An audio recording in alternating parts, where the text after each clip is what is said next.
கன்னியாகுமரி மாவட்டம் குளித்துறை சந்திப்பில் கவனக்குறைவாக சாலையை கடக்க முயன்ற 65 வயது பெண்மணி மீது அதிவேகமாக வந்த கார் மோதி தூக்கி வீசப்பட்ட நிலையில் எதிரே வந்த டாரஸ் லாரி ஏறி இறங்கியதில் அந்த பெண் சம்பவ இடத்திலேயே உயிரிழந்தார். காரை பறிமுதல் செய்த களியக்காவிளை போலீசார் கார் ஓட்டுநர் மணிகண்டன் என்பவர் மீது வழக்கு பதிவு செய்து விசாரணை நடத்தி வருகின்றனர்.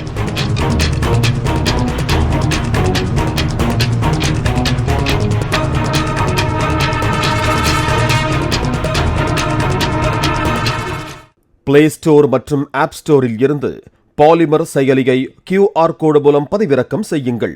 செய்திகளை உடனுக்குடன் பெறுங்கள்.